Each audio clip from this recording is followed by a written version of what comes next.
Custodia más de 2.500 metros lineales de documentos y además tiene documentos desde 1620 aproximadamente.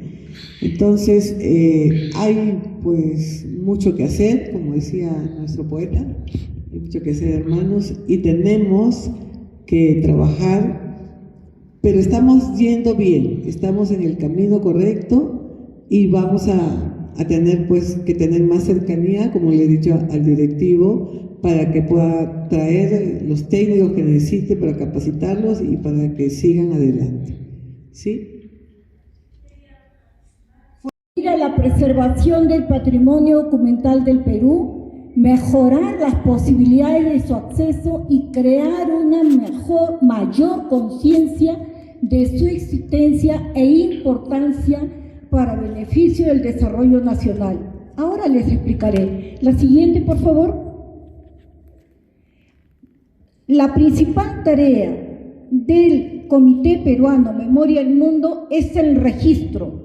El registro del Comité Peruano Memoria del Mundo precisamente es la estrategia, la herramienta para preservar, porque en la medida que lo tengamos registrado, vamos a poder decir al mundo, esto es patrimonio del Perú, y si lo encuentran fuera del Perú, devolverlo. Porque cuando nosotros tenemos que rescatar patrimonio que ha sido expoliado, que por X motivos está donde no debe estar, sino en custodia de la entidad peruana que debe de mantenerlo, Interpol debe iniciar acciones y es muchas veces tedioso porque debe de demostrar la pertenencia. ¿Y qué patrimonio tiene una factura o documento de pertenencia? Ninguno. Pero cuando está registrado, sí. La siguiente, por favor. La misión precisamente es la de contribuir a esa preservación. Y ahora les voy a explicar más en detalle. La siguiente, por favor. Aquí está, la parte medular. A ver, creo que me paro un 5. A ver, con el permiso de ustedes, me sale un poco lo profesora. A ver, ¿por qué postular al patrimonio documental? ¿Por qué? Porque permite el punto 1, identificación. Permite su difusión, la puesta en valor y la protección. ¿De qué? ¿Para qué? Para ese reconocimiento internacional. Y ese reconocimiento internacional tiene una doble acepción. El decir esto es de Perú y decir esto vale el Perú, porque es una riqueza del Perú. La siguiente, por favor. La siguiente. Ajá. Como bien dice la lámina, en la identificación nos permite describir el patrimonio, describirlo con todas sus características.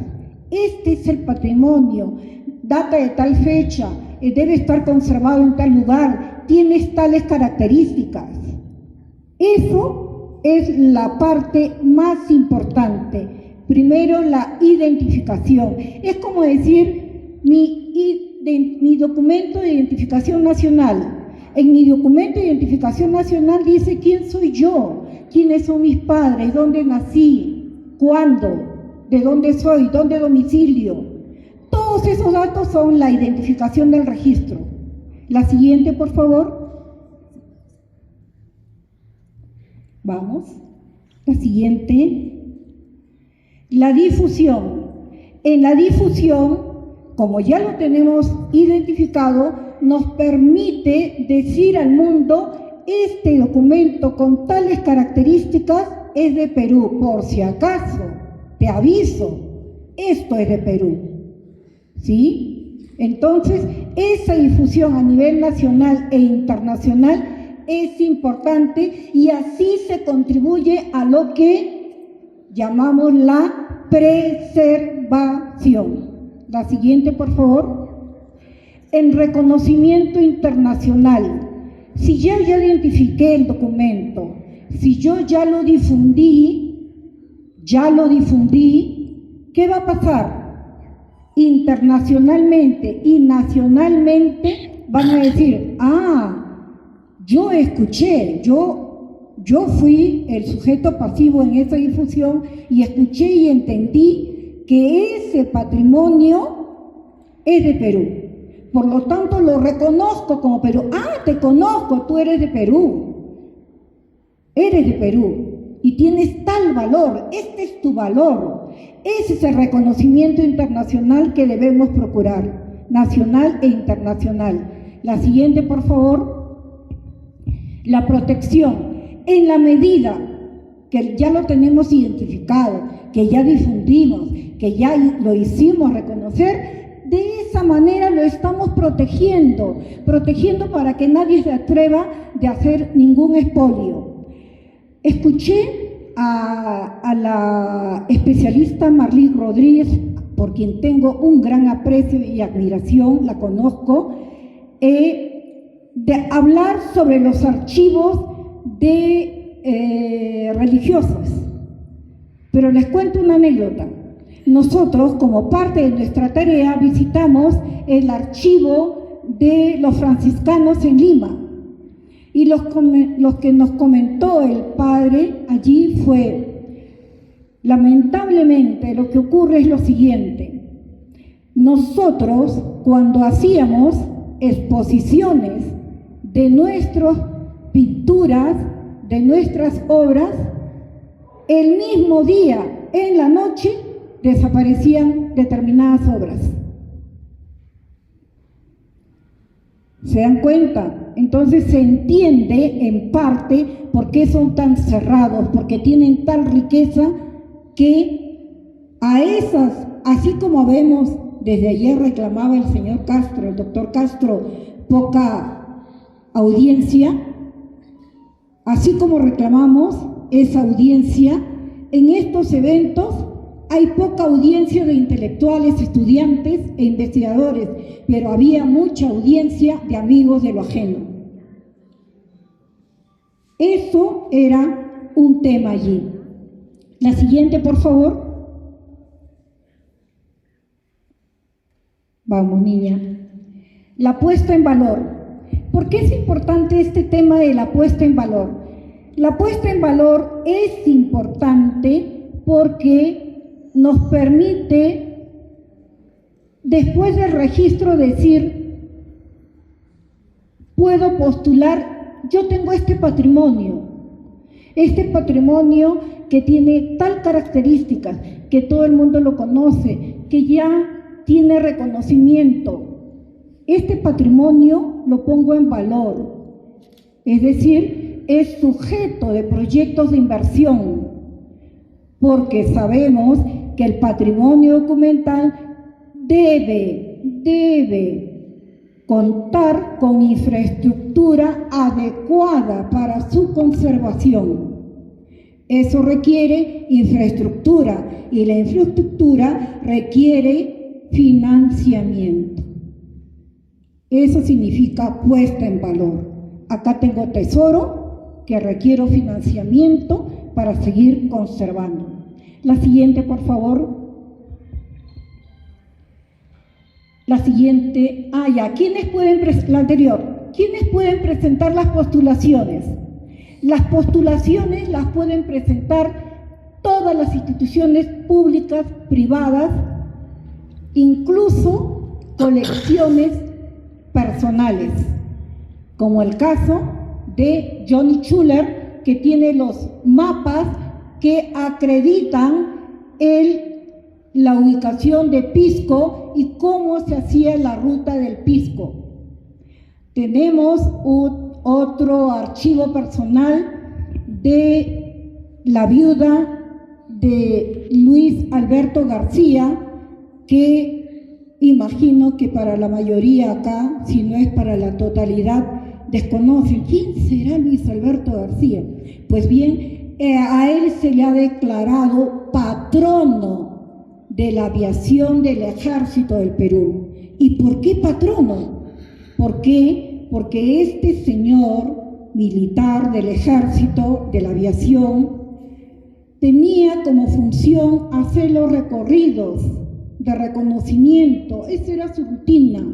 Pero cuando se da el conflicto con el Ecuador, el último conflicto, comunican que una de las bases está siendo casi diezmada y no había cómo darles apoyo a nuestras bases peruanas.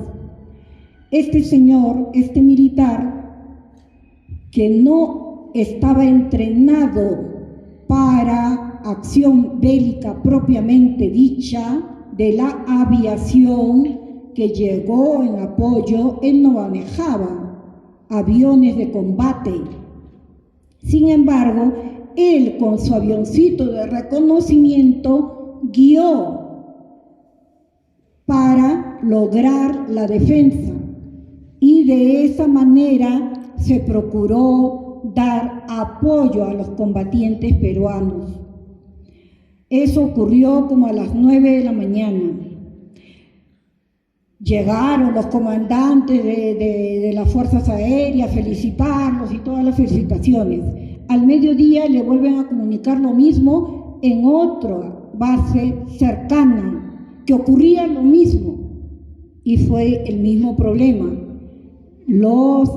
Esa comitiva de combate de la Fuerza Aérea no conocía el territorio. Por lo tanto, este capitán se ofreció a sabiendas que ya su nave fue reconocida, a sabiendas que su nave no era de combate. Él sabía que iba a morir. Sin embargo, fue y lo primero que ocurrió, bajaron su avión, pero se logró el objetivo. Nosotros tenemos el expediente como Memoria del Mundo de ese patrono de la aviación del Ejército y tenemos el video en el preciso momento que abaten su avión. ¿Quién entregó ese video? El militar, el equipo del militar de nuestro ahora hermano ecuatoriano, que le entregó a la viuda, porque sabía del valor de ese militar y le dijo: yo sé que usted entiende que yo actué profesionalmente, pero acá le entrego y también le entrego mi reconocimiento por el valor de su esposo. Ese tipo de expedientes es el que tenemos y que tenemos que dar a conocer al Perú y al mundo. Ese tipo de expedientes. Por eso le decía que también pueden postular colecciones privadas, ¿sí?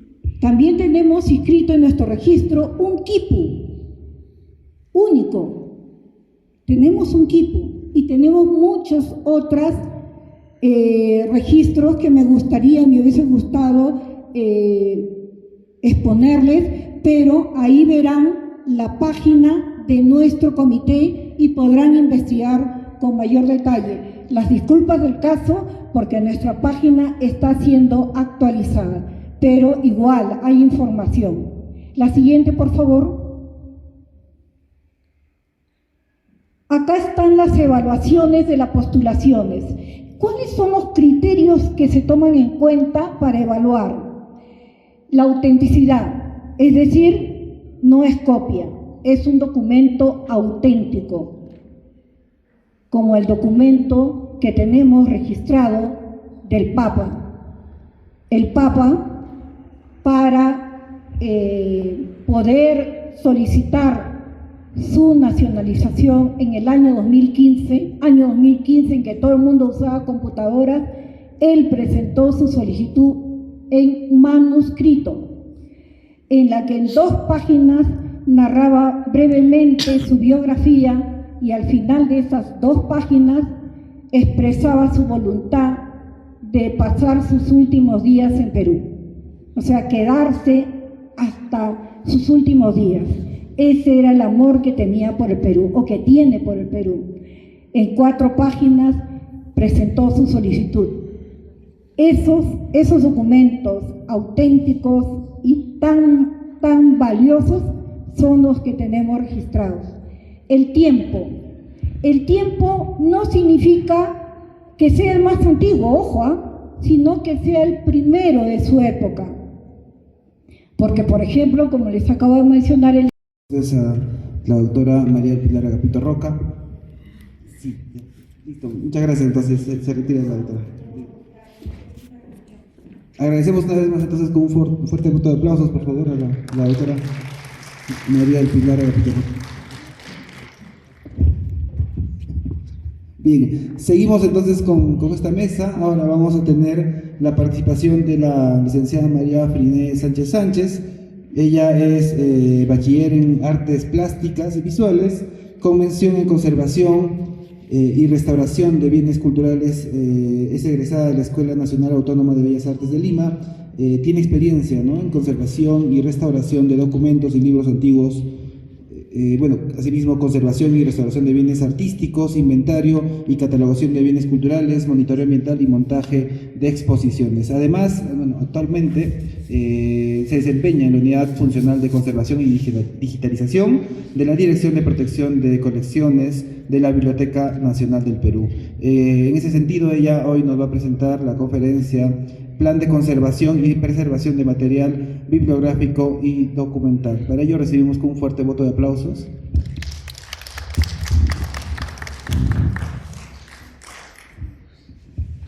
Buenos días con todos, ¿no? Agradeciendo la invitación, ¿no? Vengo representante de la Biblioteca Nacional y bueno, lo que me quiero es un plan de conservación y preservación de material bibliográfico, ¿no? Siguiente, por favor. Antes que nada quisiera entender los conceptos de lo que es la conservación preventiva, la preservación y la conservación curativa, ¿no? Porque, bueno, seguro hay bibliotecólogos y si han conversado con los conservadores, siempre hay estos términos, ¿no? Y a veces no los entendemos, ¿no? Siguiente, por favor. La conservación, ¿no?, consiste en la acción indirecta para retrasar el deterioro y prevenir daños mediante la creación de condiciones óptimas para la preservación del patrimonio cultural. Esto quiere decir que yo voy a ver todo alrededor de mi bien que yo tengo, o sea, en mis libros, en las estanterías, el almacenamiento, lo que es la limpieza, el control de plagas, lo que es la humedad, la temperatura y la luz, ¿no? Todo lo que implica que mi material puede ser afectado y pueda deteriorarse a largo plazo, ¿no? Siguiente. La curativa consiste en la acción directa que yo voy a realizar al bien, al material, ¿no? Digamos, como ejemplo, tengo un documento que está atacado por hongos las tintas son ferrogálicas que con el tiempo está deteriorando el papel. Entonces yo veo que ya la fragilidad de mi papel se está perdiendo. Entonces yo como conservador ya actúo directamente, ¿no? Hago un laminado, recuperando las partes, o lo que son en hongos hago ya una limpieza, ¿no? Para que esto no pueda estar aumentando o pueda contagiar a mis otras colecciones, ¿no? Siguiente. Bueno, acá la preservación, eso es lo ya que acá viene nuestro plan, que comprende todas las actividades económicas y administrativas que incluyen, ¿no?, el depósito, las instalaciones de los materiales, la formación del personal, los planes de acción, los métodos y técnicas referentes, la preservación de los materiales, archivos y bibliotecas, ¿no?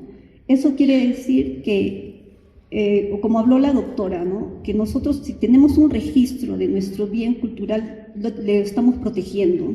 Si nosotros creamos nuestras directivas, nuestras guías de limpieza, manipulación, nuestras guías de desastres, algún evento, entonces yo ahí estoy haciendo mi plan de conservación de mi material, ¿no?, tanto de mi biblioteca y mis documentos, ¿no?, de afuera para adentro, ¿no? Siguiente, por favor.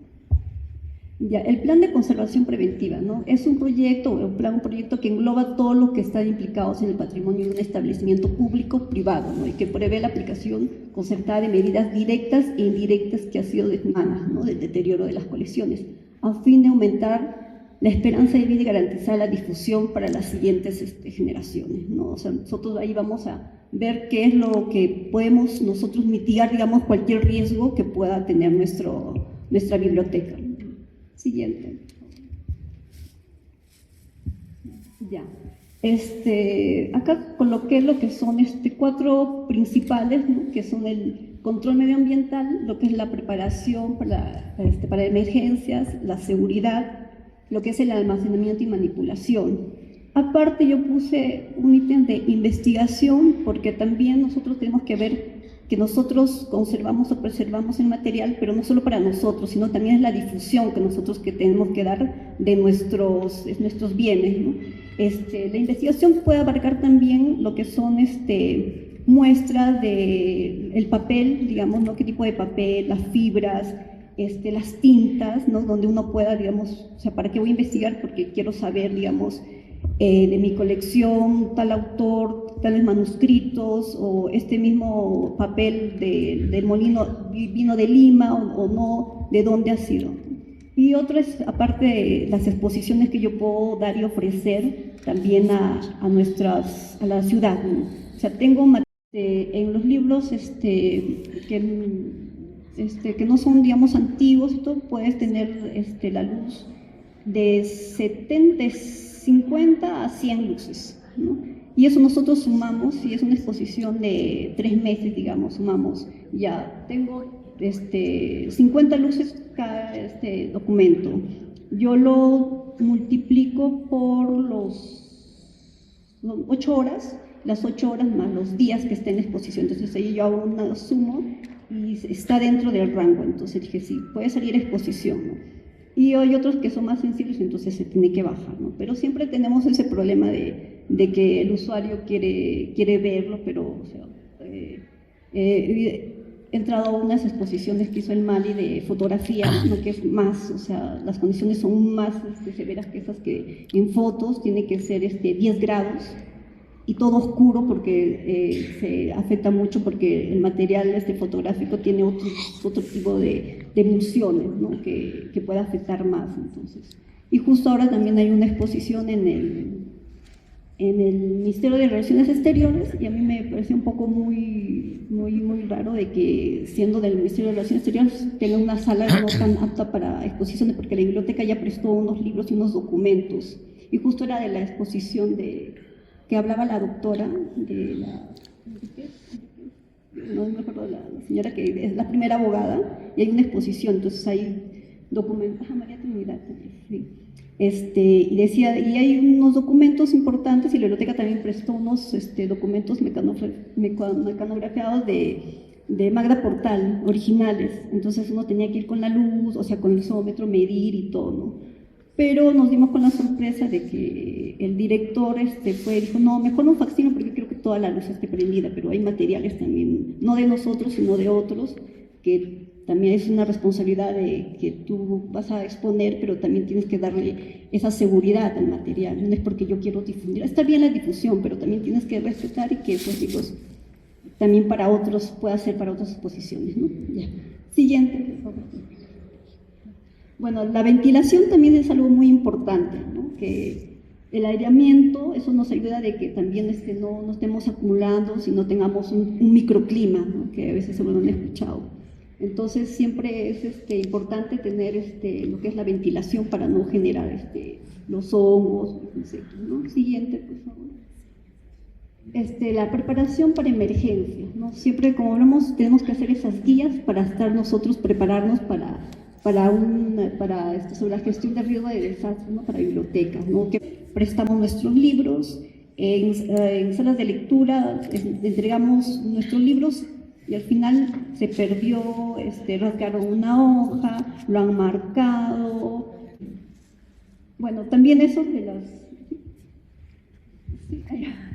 bueno, el ser humano también, nosotros como decimos, ¿no? Que a la hora de nuestros prestas tenemos que tener cuidado, ¿no? Por las inscripciones, robos. Entonces, creo que el más daño lo hacemos nosotros, ¿no? Lo que son las personas. El siguiente. Ya, bueno, este es un ejemplo de la biblioteca de Santa Rosa de Ocopa, que ha sido declarado Patrimonio Cultural. Este libro son 4 tomos, si no me equivoco, y son plegables. Y donde está marcado el papel son 5 folios que se los han llevado. Entonces, y este libro también tiene la biblioteca, y justo con el el encargado, el coordinador de gestión, que se hizo la valorización y lo que es patrimonio cultural. En la Biblioteca Nacional también tienen estos tomos y también se han robado las mismas láminas. O sea, es alguien que conoce, ¿no? Y ya, siguiente, por favor. Ya, esta es otra también de Santa Rosa, que solo Conventos de Santa Rosa de Copa tiene este libro y tiene esa lámina. Sí, sí. Y también lo tiene en San Francisco y la Biblioteca Nacional y no tiene la imagen. ¿Por qué? Alguien que no se lo... Sí, siguiente, por favor. Ya, esas son las normas, ¿no?, que tenemos que nosotros indicar a nuestros usuarios, ¿no? Siempre hay que difundir de que no se debe doblar, llevar comida y todo, ¿no? Siguiente, por favor, ¿no? Acá son las exposiciones, ¿no? Exponer cómo perjudican, ¿no?, al material y a los usuarios, hacer portalibros, no indicando, ¿no? Siguiente, por favor, ¿no? La manipulación y almacenamiento, ¿no? Siguiente, no forzar los libros, ¿no? Siguiente, eso no marcar, no poner uno sobre otro, doblarlos, ¿no? Acá, mira, ¿qué es lo que puedo causar, ¿no?, si hago eso, ¿no? Siguiente, ¿no? Eso también, ¿no? Siguiente, por favor, ¿no? Almacenar correctamente, no uno sobre otro, digamos, un libro que pesado está sobre otro pequeño, ¿no? Siguiente, ¿no? ¿Sí? Como tengo mi estantería. Siguiente, por favor, ¿no? Acá, ¿no?, los niveles. Siguiente, por favor. Siguiente. Ya, sí, ahí nomás. Sí, pásalo rápido hasta el final para que se vean imágenes, ¿no? Nada más. Pásalo hasta el final, sí, pásalo. Esos son contenedores nada más, ¿no? Y estas son las guías que tiene la biblioteca si quieren consultarlo, ¿no? Gracias. Bien, agradecemos a la licenciada Sánchez. Bueno, ha sido una mesa muy importante en torno a la conservación y la preservación. Con esto damos entonces por finalizada esta mañana. En esta misma institución obtuvo su doctorado como premio extraordinario con una investigación sobre historia, organización del archivo histórico de la Universidad de Salamanca. Así que un aplauso, por favor, para nuestro ponente.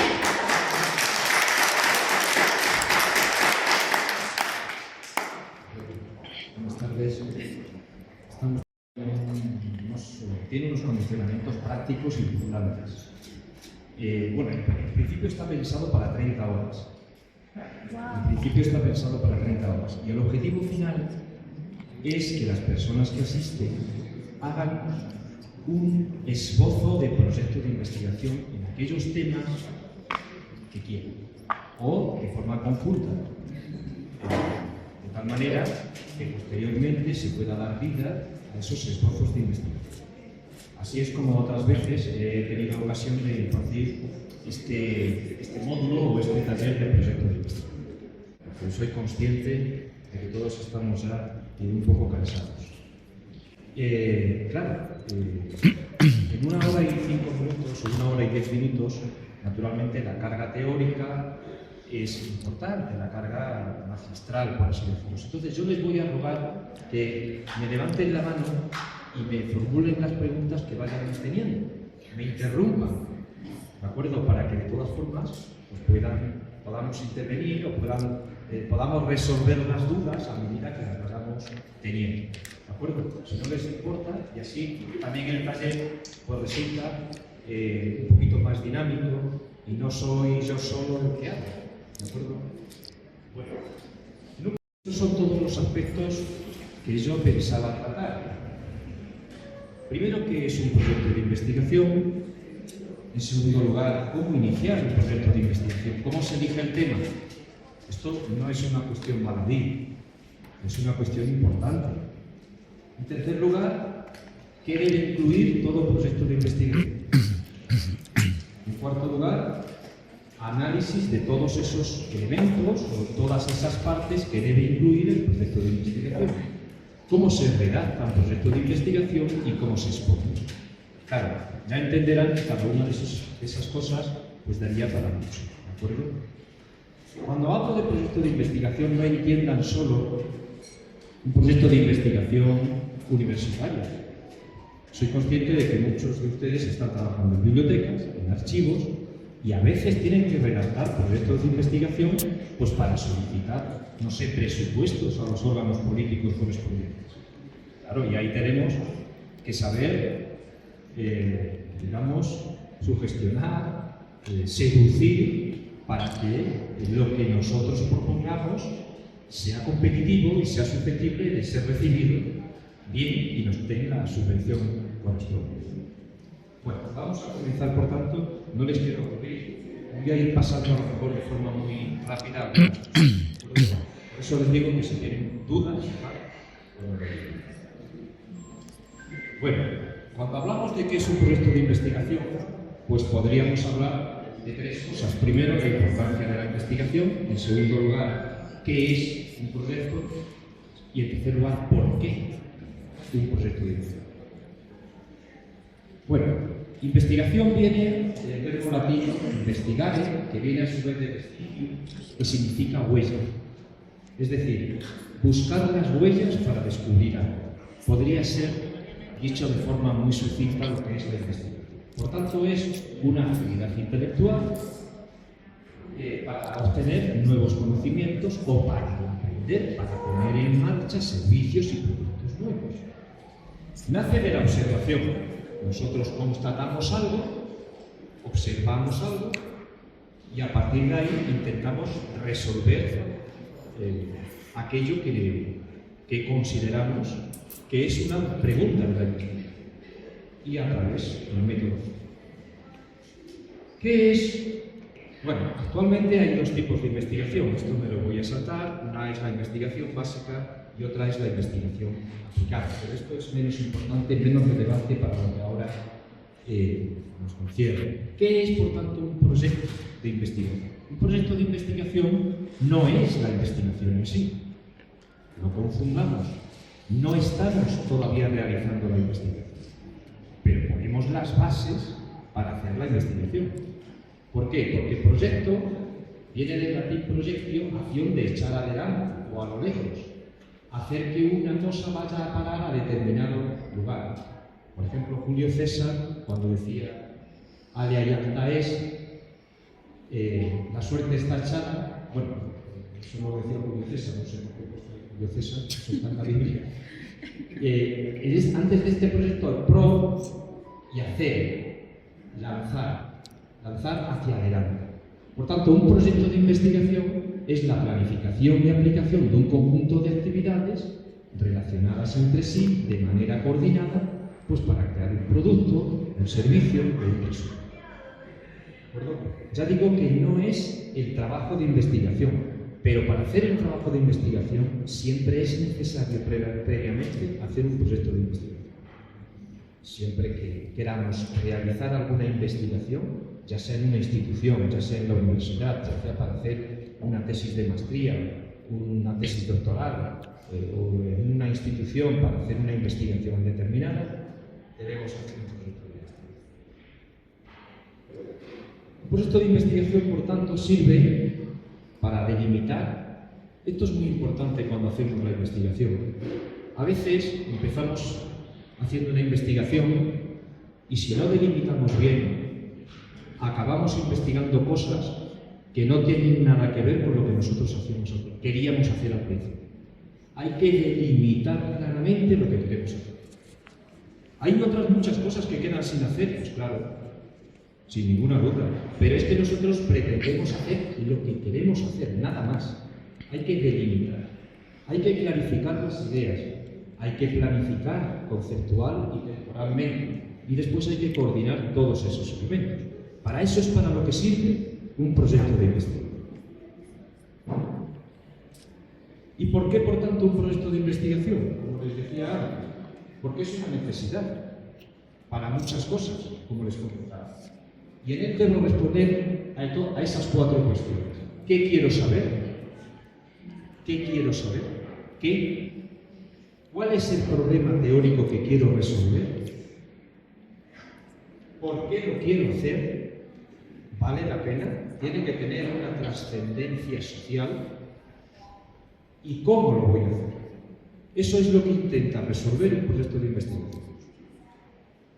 Hay que resolver, hay que contestar a esas cuatro preguntas. Si cuando nosotros tenemos redactados el proyecto de investigación, alguna de esas cuatro preguntas queda sin contestar, no está bien hecho el proyecto de investigación. Seguir. Es un plan de investigación. ¿Qué quiero decir cuando es un plan? Además de contestar a las preguntas que he mencionado antes, es una cosa flexible. Nosotros hacemos un proyecto de investigación antes de hacer toda la investigación posterior. Por tanto, es un plan provisional que nosotros pretendemos seguir a pie juntillas. Pero no pasa nada si nos desviamos un poco del proyecto de investigación, porque es natural que en la medida en que nosotros vamos investigando, podamos revisionar todas aquellas cosas que antes hemos hecho. Es por tanto flexible, no es algo extremadamente fijo. Pero eso sí, debemos de delimitar claramente todo aquello que queda fuera, porque uno de los grandes problemas que hay en la universidad, por ejemplo, con los alumnos, es que el alumno, la alumna, acaba investigando o acaba no terminando jamás el trabajo de investigación correspondiente porque acaba yéndose colateralmente hacia otros temas que nada tenían que ver con lo que en un principio quería investigar. ¿Cómo iniciar? Algunos consejos y la lección de hoy. Como les decía antes, voy a intentar dar algunos consejos también. Diseño flexible. No tiene por qué ser un diseño abstracto, absolutamente riguroso. No pasa nada, como decía, si nos desviamos. Ciencia y arte. ¿Qué quiero decir con esto? Quiero decir que toda investigación tiene un aspecto creativo, personal. ¿Tenemos que seguir el método científico? Sí. Pero tenemos que poner algo nuestro, algo creativo, también. Es decir, no tenemos que encapsularnos de una manera rígida en determinados elementos. Podemos crear cosas. Reglas iniciales. Umberto Eco, que tiene un libro muy famoso de cómo hacer una tesis, da tres reglas iniciales. Que el tema corresponda a los intereses. Es decir, cuando alguna de ustedes quiera investigar algo, lo primero y lo más importante es que le tienen interés. Porque ya les digo que se va a aburrir del tema. Y si ya de a priori se aburre del tema, es que, ¿por qué? Porque al final uno se aburre un poco del tema porque se cansa del tema. Por tanto, le tiene que interesar. Si no le interesa, que no seleccione ese tema. Que las fuentes sean accesibles y manejables. Luego pondré algunas cosas. Si no son accesibles y manejables, tampoco que no elija ese tema. Y que la metodología esté al alcance de la experiencia. Es decir, que los métodos que va a tener que seguir los domine por su trabajo o porque ha podido trabajar previamente con alguna o tenga conocimiento de alguien que le pueda asesorar. ¿Cómo hay veces seleccionar un tema? Hay veces que a esto le damos muy poca importancia y es una cuestión sustancial. Hay veces que tardamos mucho en elegir el tema. No pasa nada, porque eso ya forma parte del proyecto de investigación. Es decir, que no tengan prisa, pero el tema tiene que estar bien elegido, por eso es una cuestión sustancial. Tiene que salir de una inquietud intelectual, y las inquietudes intelectuales nacen de cualquier observación. Luego ya vemos la complejidad de cómo transformar esa observación en un problema científico. Pero tiene que haber inquietud intelectual. Temas científicos que estén agotados.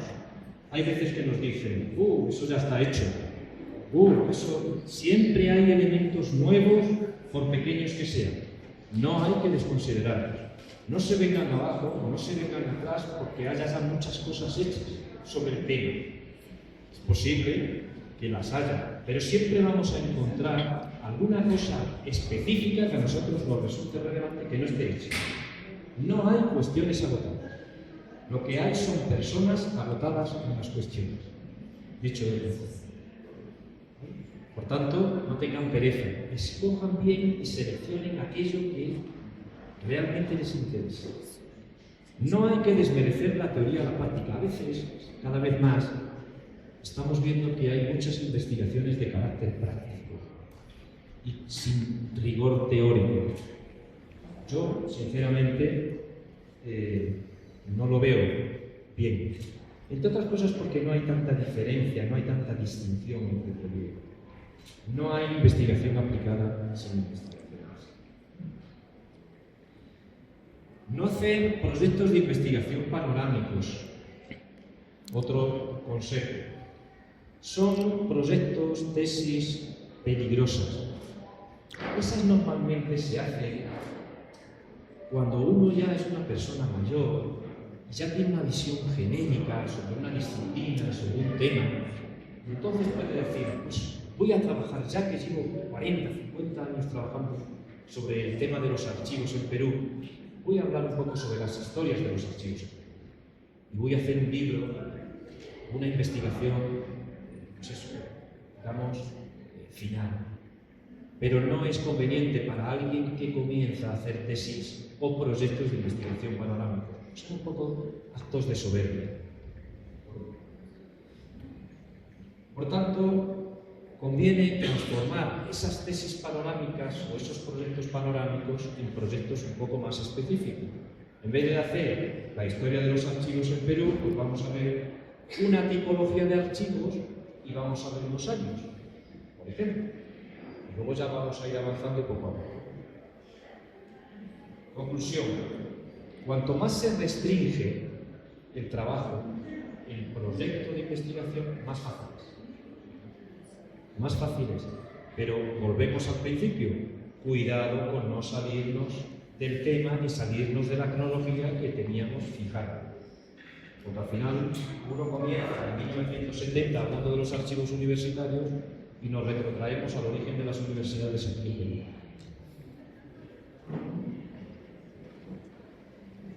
¿Cómo se plantea, cómo se debe elegir, por tanto? Pues primero planteándose interrogantes. Más adelante volveremos sobre ello. En segundo lugar, analizando un poco las fuentes que hay. Conocer las revistas, consultar a especialistas que nos asesoren y, como decía antes, la elección síntesis. Subjetivos, temas, consideraciones subjetivas. Como decía antes, que el tema nos interese y después la actitud de investigación. Bueno, si yo no, un ejemplo, digamos, ridículo, sería, si yo no sé chino, yo no puedo investigar las fuentes archivísticas en chino.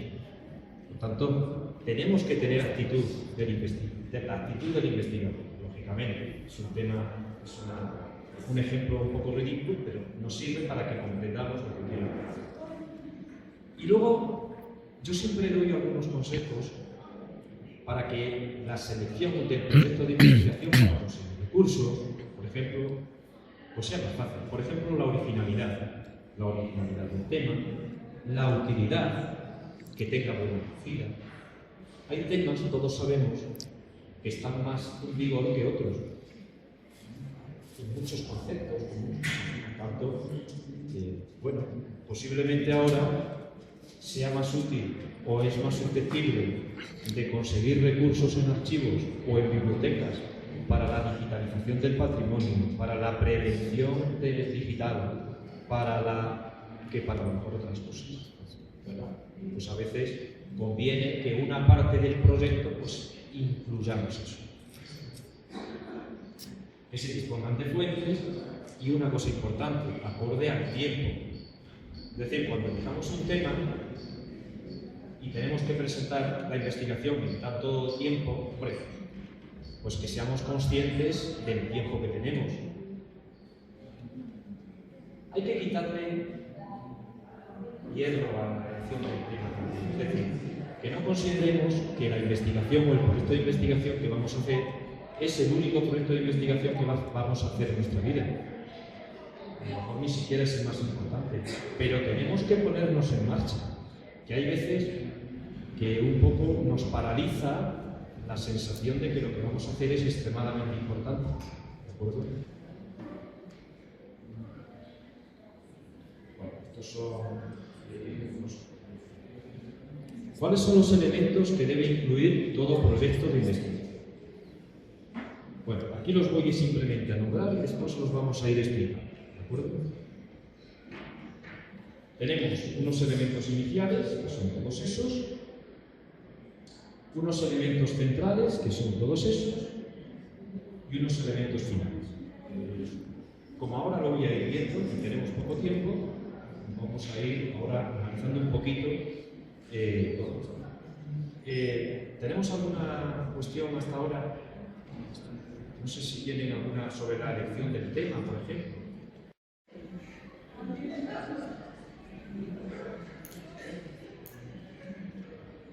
Bueno, normalmente, sí, claro. Como decía antes, el tema te tiene que gustar. Eso es, digamos, una precondición. Si no te gusta, no sirve. Segundo, tienes que tener fuentes que te sirvan para lo que tú quieres investigar. Si no tienes fuentes, si no puedes investigar, por mucho que te guste, tampoco es seleccionable ese tema. Tienes que tener a una persona que te pueda asesorar en eso. Tienes que tener a una persona que te pueda asesorar. Normalmente, a veces hay dos personas. Una que sabe del tema y otro que sabe de metodología. Por eso en algunos momentos hay un tutor académico y un tutor metodológico. Pero si es necesario que haya personas que te asesoren. Es decir, esto tiene que venir también de una conversación con tu asesor. ¿Entiendes? Y luego, naturalmente, tienes que delimitar claramente a tenor de las fuentes y a tenor del gusto y a tenor del tiempo para que la elección esté bien. Pero cada tema es de uno. Yo cuando vienen los alumnos, que viene alguien y me dice quiero hacer una investigación, yo no elijo el tema por él, ni se me ocurre elegir el tema por él. El tema lo tiene que elegir él o ella. Yo le puedo asesorar. Oye, esto no está hecho. Oye, esto me parece que podría hacerse porque, qué sé yo, en prensa hay muy poco hecho sobre prensa histórica y es una pena. Pero después, la selección concreta la tiene que elegir ella. ¿Alguna cuestión más? Bueno, esto es una cuestión menor. Lo que tiene que venir en las portadas, el nombre del logo, el título, el tipo de investigación, el nombre del autor, el nombre del director, el nombre del tutor metodológico, etc. Algunos errores.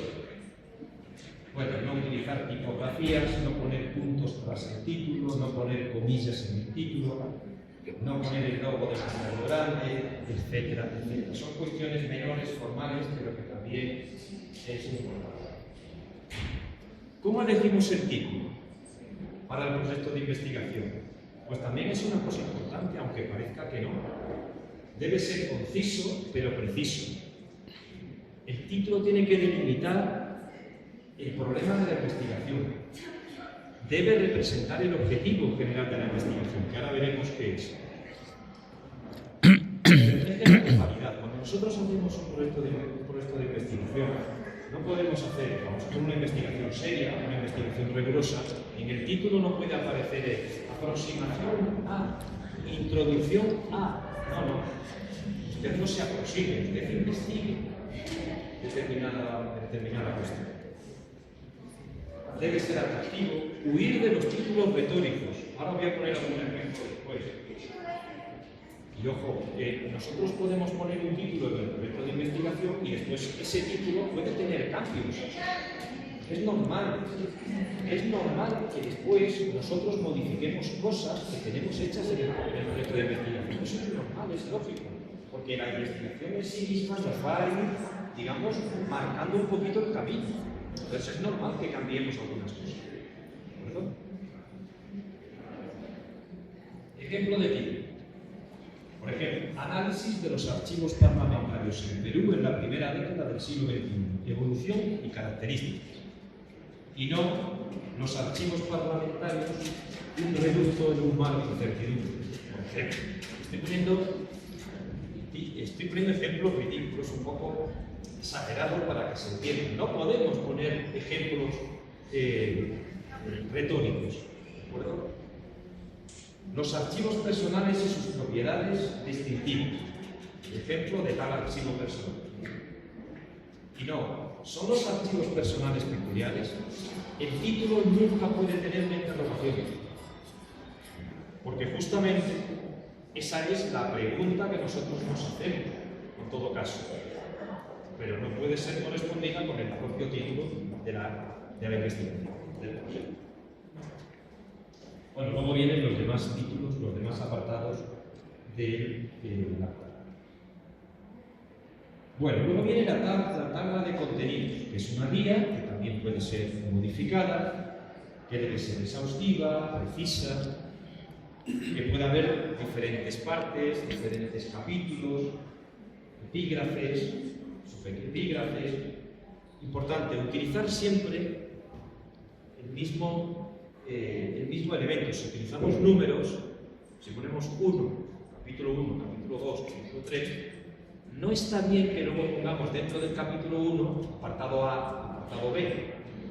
Tendríamos que poner capítulo 1.1, 1.2, 1.3 y así sucesivamente. No conviene mezclar. Hombre, si solamente hay un punto, si dentro del punto 2 solo hay un 2.1 y no hay un 2.2, también está mal. Porque lo lógico es que si hay un 2.1 es que hay después un 2.2, pero si unificamos el 2 con el 2.1 no tiene ningún sentido. Son cuestiones menores, pero venga. En resumen, esto daría para mucho. No me voy a extender en esto. Se hace el final y no hay que improvisar, porque a pesar de todo el resumen es muy importante. Es muy importante. A veces los que nos van a valorar, los que nos van a revisionar, se van a leer solo algunas partes del proyecto de investigación. No van a leerse todo el proyecto de investigación, solamente aquellos que les puedan interesar. Por tanto, el resumen tiene que estar bien hecho y una introducción al final que va a estar bien hecha. Pero eso estas cosas se hacen siempre al final. Aunque vayan al principio del proyecto de investigación, no se hacen al principio, se hacen al final. Cuando ya está todo el proyecto escrito. Bueno, siempre se presenta también en inglés y bueno, ya hay ahora traductores un poco mejores, pero no utilizar un traductor. Bueno, palabras clave. Normalmente estos proyectos de investigación, todas las investigaciones tienen unas palabras claves, es decir, unas palabras por las cuales después vamos a buscar y a recuperar la información. Son palabras muy importantes. Se entiende que cada palabra que aparezca en realidad es un núcleo fundamental de la investigación.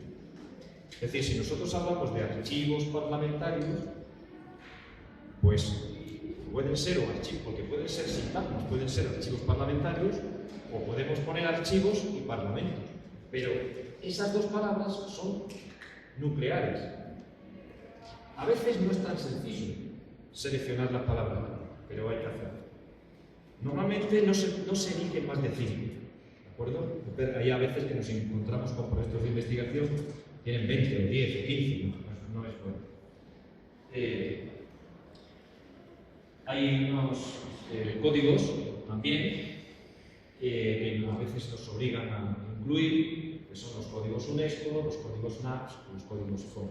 Esos están, se pueden extraer, son unos códigos, son una especie de índice jerárquico de denominaciones por disciplinas, de tal manera que nosotros nos encardinamos de tales disciplinas. A veces nos obligan. Bueno, elementos centrales. Como ven, está la contextualización, los objetivos, el marco teórico, la metodología, las fases de trabajo, los resultados esperados y el cronograma. Repito, proyecto de investigación, no investigación. Vamos a ver, vamos a ver un poquito cada una de estas cosas. ¿De acuerdo? Dentro del contexto, dentro de la contextualización tenemos dos cosas: el contexto y el estado de la cuestión. El contexto, por tanto, es la primera parte de la fundamentación del proyecto de investigación. Es el proceso de construcción del problema de investigación. Es decir, nosotros observamos algo que nos gusta, que nos atrae, de lo que queremos investigar. Por ejemplo, me gusta la fotografía antigua. Me gusta la fotografía antigua. Me gustan las bibliotecas. Ahora, eso es un gusto, eso es una inquietud personal. Eso todavía no es del mundo científico, eso en todo caso corresponde al mundo de la vida. Me gusta la fotografía. Ahora, el problema es transformar eso en un problema científico. Por tanto, hay que pasar ese gusto, ese me gusta la fotografía antigua, a esa inquietud al lenguaje científico. Por ejemplo, la presencia de las fuentes fotográficas en los archivos de la ciudad. Bueno, por puesto ahí México, posiblemente quería poner ahí. ¿De acuerdo? Pues eso sería un elemento ya concreto perteneciente al mundo, al mundo científico. Ya no es algo personal, ya es algo de carácter social. ¿De acuerdo? Entonces, toda aquella inquietud personal que nosotros tengamos, tenemos que saber traducirla al lenguaje científico. No vale con decir me gusta o estoy interesado en esto, ¿no? ¿Qué te gusta? ¿Qué quieres investigar? Por tanto, debemos formular el problema en términos teóricos, porque la teoría es, al final, el lenguaje que entiende la ciencia. Es decir, pasar de lo concreto al ámbito general. Debemos, por tanto, presentar los elementos teóricos que sostienen nuestro interrogatorio. Ese contexto sirve para presentar eso. Es una presentación, contextualizar el tema, ¿de acuerdo? Para atraer al lector, para atraer a aquellos que nos van a evaluar, ¿de acuerdo? Algunos consejos. En el contexto, por tanto, presentamos los elementos teóricos que van a sostener nuestra investigación. Pero, ojo, estos deben estar ordenados y no simplemente justapuestos. Es decir, si a nosotros nos gusta la fotografía antigua, no vamos a decir, me gusta, la fotografía es tal, tal, tal. Y extendemos por la antigua, anterior a no sé qué. Bueno, lo lógico es que nosotros intentemos seducir a la persona, a las personas que nos van a evaluar para conseguir, en este caso, la calificación, para conseguir obtener el título de maestría, etc. Y, por tanto, tenemos que hacer una primera introducción al tema, presentándolo de forma muy ligera, pero de forma coordinada y no justapuesta. Es algo, como digo, breve. Posteriormente, después de esta pequeña introducción, este pequeño contexto, viene lo que se denomina el estado de la cuestión, que es una cosa bastante importante. En algunos otros y algunas otras se puede denominar estado del arte. Aquí hay muchos errores cuando se hace el estado de la cuestión de algo. Se trata de una investigación propia, que recoge, que analiza, que reflexiona lo que ya se ha realizado sobre aquello que nosotros queremos investigar. Si nosotros queremos investigar los archivos diocesanos en Perú, pues posiblemente haya muchas cosas escritas. Bueno, pues tenemos que saber exactamente qué hay hecho sobre los archivos diocesanos en Perú. ¿De acuerdo? Para muchas cosas, sobre todo para no repetir algunas cosas que ya están hechas. Por tanto, el estado de la cuestión tiene que responder a todas estas cosas.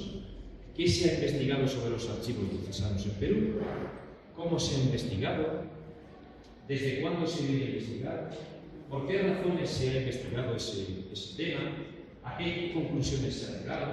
¿Y qué faltaría por investigar? Por tanto, no se trata simplemente de hacer una lista de las obras que traten sobre los archivos necesarios. Se trata de presentar, de comprender, de valorar todo eso que ya se ha hecho y criticarlo.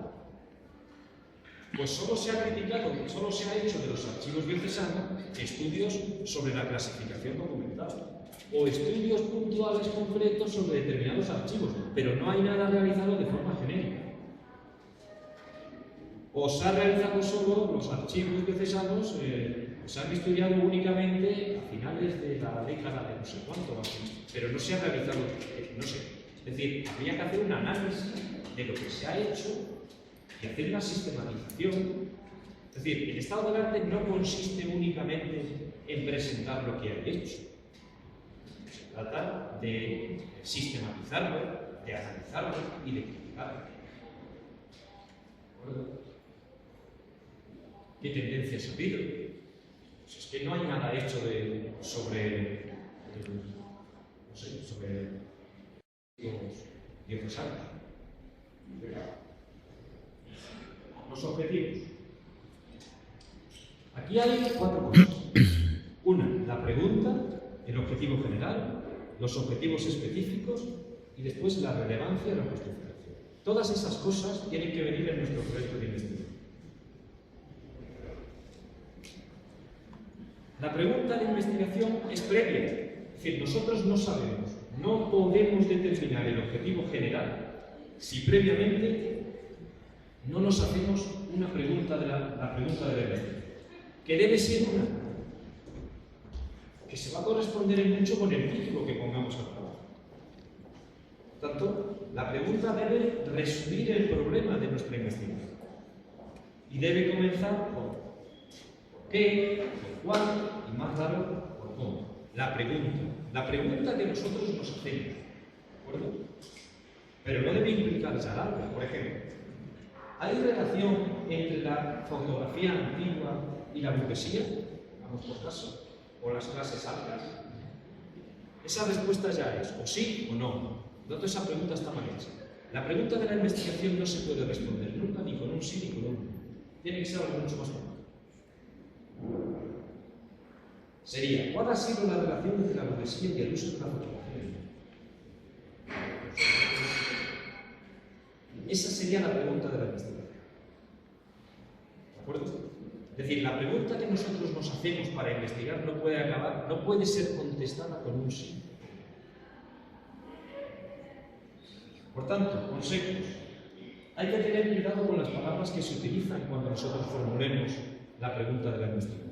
Ojo, esta pregunta es nuestra. No se va a plasmar en el proyecto de investigación. Lo que nosotros vamos a plasmar en el proyecto de investigación es luego el objetivo, que va a tener mucho que ver con nuestra pregunta. ¿De acuerdo? Nos puede dar esas pistas sobre la metodología. Si yo hablo del impacto de los usuarios de las bibliotecas municipales, pues ya estoy marcando una tendencia de carácter cuantitativo. Posiblemente. ¿De acuerdo? Por tanto, la pregunta que nosotros nos hagamos a veces ya nos indica en alguna medida la metodología que vamos a seguir. Es importante que la pregunta tenga también un recorte espaciotemporal, por aquello de delimitar nuestro trabajo de investigación. Era una de las cosas que antes habíamos dicho. ¿Cuál ha sido el impacto del COVID en la política archivística en línea? Y debe estar bien definido. Algunos ejemplos, buenos ejemplos. ¿Cuál es la situación de los archivos personales en Lima en la primera mitad del siglo XX? ¿Qué función tienen cada una de las series documentales existentes en los archivos universitarios durante los siglos XVI y XVIII? ¿Cuál es la documentación conventual ubicada en el archivo de Puebla? Malos ejemplos. Análisis legislativo de los archivos peruanos. Malo porque no es una pregunta. ¿Tienen las universidades de Perú los archivos organizados? Eso es genérico, porque se responde con un sí o con un no. ¿Qué opinan los profesionales de los archivos sobre los cambios técnicos? Mal, porque eso es una encuesta, no es una investigación. Eso es una encuesta, eso no es una investigación. El objetivo. Una vez que nosotros tenemos redactado claramente, sabemos claramente nuestra pregunta de investigación, ahora sí que podemos plasmar en el proyecto de investigación el objetivo general.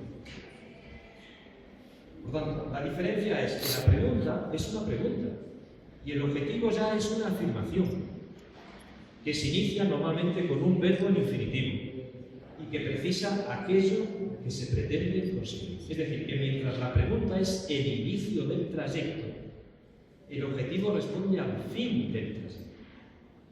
La pregunta es, ¿qué función tienen cada una de las series documentales existentes en los archivos universitarios públicos de Perú? El objetivo, analizar las series documentales en los archivos universitarios públicos. Eso ya es una afirmación. Hay veces que esa traducción no es tan sencilla. Por eso a veces se necesita un asesor para estas cosas. Algunos errores. Poner muchos objetivos generales. Normalmente uno, como mucho dos. Que no se correspondan con el título de la investigación. Ya entenderán ustedes que, lógicamente, el objetivo general va a tener mucho que ver con el título de la investigación. Que se utilicen verbos incorrectos. Los verbos que se utilicen en los objetivos son muy importantes. No vale decir ver la relación, porque ver no es un verbo cognoscitivo, sería analizar, examinar, incluso. Confundir el objetivo con el método de la investigación. Nosotros no podemos poner como objetivo utilizar los lenguajes documentales para... Pues no, eso no es un objetivo, eso es un método. Poner objetivos, a veces, esto es bastante normal, y hay que tener mucho cuidado con los proyectos de investigación. Y ya les digo que es una de las cosas que más se ve cuando nosotros queremos hacer un proyecto de investigación, pedimos financiación para que nos lo den.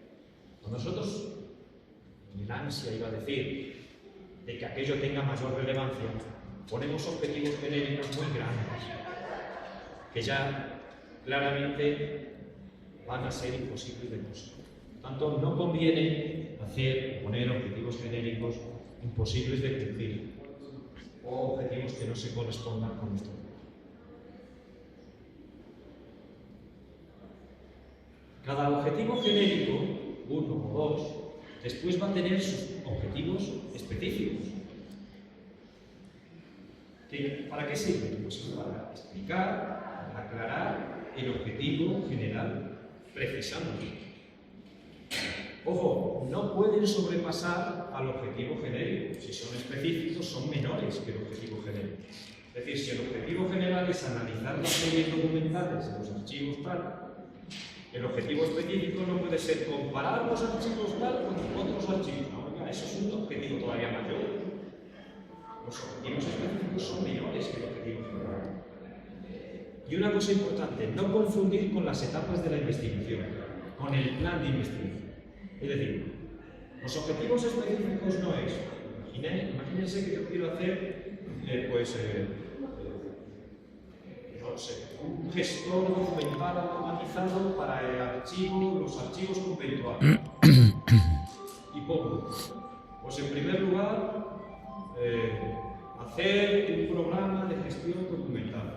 En segundo lugar, implementar el programa de gestión documental con los archivos, con las series. No, diga, esas son las cosas que usted va a tener que ir haciendo.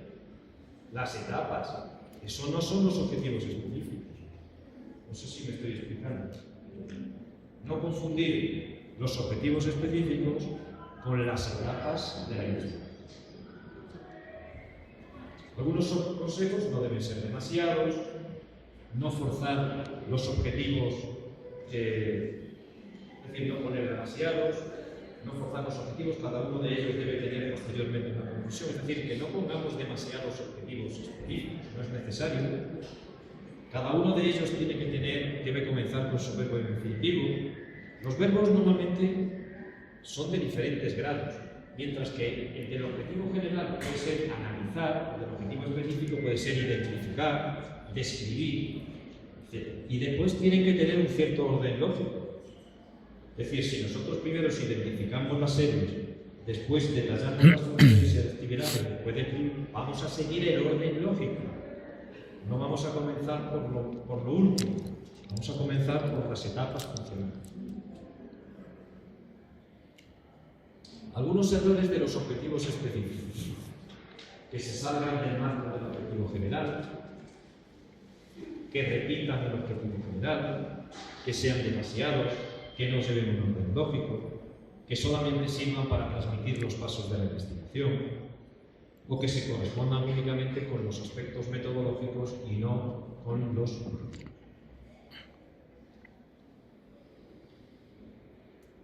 Todo esto es importante que sea relevante y tenemos que justificarlo. Es decir, cuando nosotros hagamos un proyecto de investigación y ya digamos cuál es el objetivo general y los objetivos específicos, acompañemos eso diciendo que todo eso que queremos investigar es relevante. ¿Por qué? Porque no está investigado, porque tiene una relevancia social, porque es útil, por la importancia ética del trabajo, por los avances que supone para la disciplina, etc.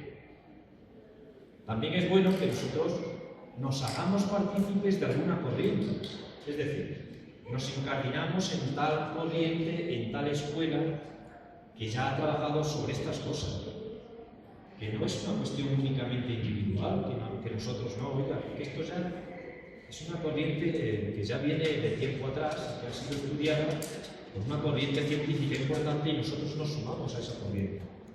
Hay que ordenar los argumentos, no incluir falsedades. Esto aquí y en cualquier sitio, en cualquier aspecto del proyecto de investigación. No es bueno incluir nada, ¿no? O sea, es un error. Por ejemplo, si hay mucha bibliografía, no podemos decir que está poco estudiado. No, hay mucha bibliografía, luego podemos decir, pero lo que hay hecho no se corresponde con nosotros, lo que nosotros queremos hacer, etc. Bueno, posteriormente viene el marco teórico. No sé si tienen alguna, no sé si queda algún 20 minutos. ¿Tienen alguna duda, algún ejemplo o alguna cuestión que preguntar hasta aquí respecto a los objetivos?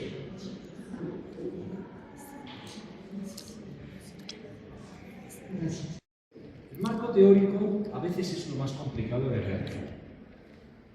¿Por qué? Porque lo otro ya es algo que nosotros trabajamos. Pero el marco teórico nos obliga a leer muchas cosas que ya están hechas. Nos obliga a conocer las fuentes y a dominar el tema. Tanto es lo más complicado. Normalmente cuando nosotros redactamos en la investigación el marco teórico va a tener mucho aparato crítico, porque vamos a tener que hacer mención a otros autores que han escrito sobre el tema. Lo importante es que nosotros en el proyecto especifiquemos los conceptos fundamentales que articulan nuestro proyecto de investigación. No se trata de que los presentemos de forma aislada. Es decir, si nosotros trabajamos sobre el análisis de la importancia de los archivos parlamentarios para la transparencia democrática, vamos por caso, no podemos poner que los elementos son, por un lado, los archivos, y hablamos de los archivos. Por otro lado, los parlamentos, y hablamos de los parlamentos. Y por otro lado, de la transparencia, y hablamos de las transparencias. No, lo importante es que todo ello esté coordinado. Si no, no tiene sentido. Lo importante es que todo ello tenga un hilo argumental. Por tanto, no consiste en presentar los conceptos de forma aislada, consiste en que los presentemos de forma relacionada.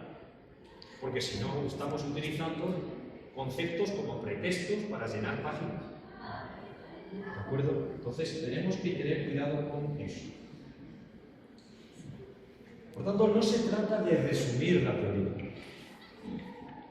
Para eso, basta con que nosotros pongamos a pie de página fulanito, menganito y menganita. Estos son los que han estudiado el tema. No. Tampoco es un estado de la cuestión, que ya lo hemos hecho. No es una sucesión de citas. No es una lista de teorías. Y no es un pretexto para hablar de algo que se aleje a lo que nosotros pretendemos hacer. El marco teórico es construir algo propio. Es delimitar nuestra investigación. Es comprender los constructos teóricos que definen nuestra investigación. Y todo ello presentarlo de forma cohesionada. Por tanto, el marco teórico no son los elementos, es la relación de los elementos. No sé si me estoy explicando. Es difícil. Pero eso es lo sustancial del marco teórico. Si nosotros queremos hacer una investigación concreta sobre algo, tenemos que determinar cuáles son los conceptos fundamentales y coordinarlos entre sí. Por tanto, tiene que haber una relación directa entre el problema de la investigación que nosotros hacíamos, el marco teórico y después el marco metodológico. No va cada cosa por su parte, por su lado. No. Tiene que haber una coherencia. La coherencia es fundamental. Si no hay coherencia, el proyecto de investigación está mal hecho. Tiene que haber una coherencia entre el problema de la investigación, que luego va a derivar en el objetivo en general, el marco teórico y el marco metodológico.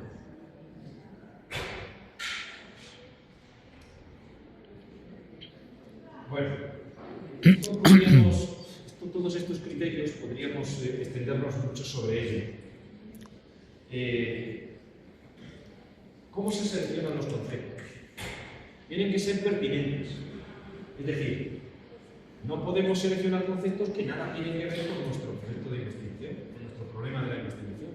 Por tanto, tienen que ser pertinentes con el problema de la investigación que tenemos. Tienen que ser suficientes. Es decir, tienen que ser, con ellos, tienen que ser suficientes para la comprensión de nuestro problema de investigación. Si no comprendemos el problema de investigación, no tenemos que incluir más o están mal seleccionados. Tenemos que presentarlos de forma jerárquica, del mayor a menor, de lo general a lo específico. Que no sean redundantes. Hay veces, uno de los errores que se presentan en los proyectos de investigación y en las investigaciones es que repetimos cosas. Y después que no sean superfluos para nuestra investigación. Hay que redactarlo adecuadamente. Repito que esto es el proyecto, no la investigación. Hay que escribir un guión, hay que redactarlo, hay que citar adecuadamente y posiblemente haya que volverlo a reescribir. Por ejemplo, pregunto, ¿qué función tienen cada una de las series documentales existentes en los archivos universitarios durante los siglos XVI y XVIII? Pregunta de la investigación. Objetivo general. Analizar las series documentales en los archivos universitarios de los siglos XVI y XVIII. Conceptos. La universidad como institución, en los siglos XVI y XVIII, el concepto de archivo universitario y las series de lo mayor a lo menor. Sobre la metodología, ¿qué les voy a decir? 5 minutos, pues ya entenderán que no les puedo decir nada. Bueno, pues nada. Tiene que ser coherente con la teoría, con el marco teórico y con el, como les decía antes, con la pregunta de la investigación. Es un error ver que la metodología es una cosa aislada. No es una cosa aislada. Se trata de responder al cómo del qué. ¿Cómo vamos a solucionar nuestro qué, nuestra pregunta de investigación? Por tanto, hay que relacionarlo con el marco teórico. Y la metodología no es hacer un marco teórico de la metodología, que es otro error bastante frecuente. Es decir, si vamos a hacer una entrevista, o vamos a hacer entrevistas como uno de los elementos metodológicos, no me explique en la metodología qué es una entrevista, los tipos de entrevistas que hay. No, eso es la teoría de la metodología. Eso no es la metodología. ¿De acuerdo? Tanto cuidado con hacer teoría de la metodología y no metodología. Hay muchos métodos. Eso depende de nuestra investigación. Y el método no es el plan de trabajo. No es el plan de trabajo. A veces se trata de explicar nuestra posición epistemológica, dicho de forma, en primer lugar, de forma genérica. Racionalista, positivista, marxista, constructivista, hermenéutica, etc. Podríamos explicar cada una de estas cosas y otras muchas cosas. Pero eso sí es metodología. Bueno, no se ve bien, pero existen diferentes tipos de investigación. No me puedo entretener en esto, ya lo entenderán. Y existen muchos tipos de investigación. Tampoco me puedo entretener en esto. De verdad que lo lamento, pero no nos da. Lo único que quiero decirles es que es una cosa sustancial la metodología. Por eso el tutor metodológico es importante. ¿De acuerdo? De todas formas, sí que voy a hablar de dos cositas en la metodología. Una, de cómo seleccionamos la información, y dos, de cómo analizamos la información. Pueden ser la metodología cualitativa y cuantitativa. Pero bueno, ¿cómo seleccionamos? A veces el problema que tenemos es la selección de las unidades de información o la muestra. Hacer un muestreo. Eso no es fácil. Es decir, el problema de las fuentes de información. Por ejemplo, si hacemos encuestas, ¿quién responde a la encuesta? ¿A cuántos y a quiénes entrevistamos? ¿Cuántos documentos se utilizan en una investigación? ¿Qué fuente? Es decir, ¿cómo seleccionamos la información? Porque ese método tiene que ser coherente con nuestra pregunta de la investigación y nuestros objetivos. No se puede salir de él. Tiene que haber una relación directa entre eso y los objetivos. Por ejemplo, imaginemos que nosotros tenemos que analizar las nuevas técnicas docentes online en estudios de primaria. Y para ello hacemos entrevistas. Entrevistas a docentes, no de otras profesiones. Entrevistas a docentes de primaria, lógicamente, no de secundaria. Entrevistas a docentes de primaria que enseñan online, no de forma presencial. Esas tres, digamos, están extraídas de la pregunta de la investigación, están extraídas del objetivo general, ¿verdad? Esa forma de seleccionar está extraída de nosotros lo que queremos es analizar las técnicas online en estudios de primaria. Después vamos a entrevistar a docentes de primaria online de distintos cursos. Y solo vamos a entrevistar a 25 docentes de primaria de cada curso. Esas dos no están extraídas del objetivo de la investigación. Pero por eso, en nuestro proyecto de investigación, cuando expliquemos la metodología, hay que justificar claramente la pertinencia. ¿De acuerdo? Eso lo tenemos que explicar claramente. Bueno, hay que establecer criterios, justificarlos, que las fuentes sean representativas.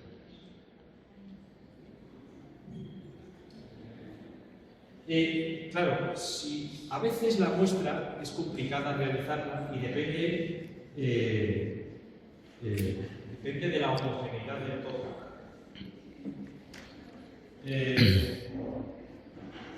Si nosotros queremos hacer una muestra de una serie documental que trate sobre subvenciones del gobierno a los agricultores, tenemos miles de expedientes que tratan sobre esas ayudas, esas subvenciones del gobierno a los agricultores, ¿Esos expedientes van a ser todos igual? Van a ser todos igual. A uno les dará más, a uno les dará menos, no sembrará una cosa, no sembrará otra, pero todos seguirán la misma estructura, esa misma serie documental seguirá la misma estructura. Por tanto, es una serie homogénea. Y por tanto, la muestra puede ser menor, porque con poquito que seleccionemos, representará todo. Es decir, cuanto más homogénea es, la muestra puede ser más pequeña. Cuanto más heterogéneo es, la muestra tiene que ser más grande. ¿Me explico? Porque no es representativa. Bueno, existen diferentes tipos de muestra que tampoco voy a decir. Ojo, cuando nosotros tenemos los datos, el segundo elemento de la metodología es cómo vamos a hacer el análisis. Hay una tendencia cada vez más vigente, que es que nos conformamos con los datos. No, hay 80 bibliotecas municipales cerradas en tal sitio, en tal sitio. Hemos puesto en marcha 20 bibliotecas en el último año. Esos son datos. Ahora hay que analizar esos datos. Eso es la investigación. Si nosotros no analizamos, ¿de qué nos sirve? Es decir, no nos podemos conformar con los datos. Los datos no es nunca saber. Los datos son elementos para el saber. Los datos aislados o simplemente acumulados no sirven. Hay que articularlos, estructurarlos, hay que componer para que proporcionen. Por tanto, hay que hacer una lectura crítica, hay que ordenar la información, hay que categorizar esa información. Y después cada trabajo de investigación tiene un análisis peculiar que dependerá. Por eso en los talleres, cuando yo realizo los talleres, pues claro, los alumnos que asisten ya tienen que realizar su propio proyecto. Y ahí veremos qué análisis es conveniente, si análisis de contenido, análisis del discurso, análisis documental, análisis hermenéutico. Por ejemplo, analizar la fotografía en Ciudad de Perú en 1900-1900. Objetivos: crear un corpus fotográfico, confeccionar un sistema de información documental y hacer el análisis. Metodología: para la creación, identificar y describir. Para la confección documental, las tecnologías de la información y las herramientas metodológicas son las que tenemos. Eso podría ser un ejemplo de metodología de un trabajo de investigación. Las fases. Bueno, las fases son las tareas, como decía antes, no es la metodología, son las tareas que tenemos que ir haciendo paulatinamente para conseguir nuestros objetivos. Para cada uno de los recursos metodológicos que se empleen, se llevarán a cabo una serie de tareas. Repito que todo esto, cuando nosotros lo plasmemos en el proyecto de investigación, es una cuestión flexible, que puede ser después modificada. Bueno, pues aquí, por ejemplo, tenemos organizar y describir el archivo personal de fulanito. Tarea 1, analizar la entidad productora. Tarea 2, estudiar las procedencias documentales. Tarea 3, organizar el fondo. Tarea 4, bueno, existen ahí hacer el cuadro de clasificación, ordenar la instalación, hacer inventario, todas estas son tareas. Eso no es la metodología, estas son las tareas. El impacto es muy importante. Cuando nosotros presentemos un proyecto de investigación, tenemos que seducir a las personas que nos van a evaluar. Por tanto, es decir aquello que esperamos conseguir que supone un avance en la construcción científica. Por tanto, tiene que haber relevancia social de los resultados, las aplicaciones y la transferencia. Por tanto, tiene que tener relevancia, aplicabilidad y la transferencia de eso. ¿De acuerdo? También hay un sistema de todo esto para poderlo poner, plasmar en los proyectos de investigación. Pero no me quedan 3 minutos y no me quiero esto.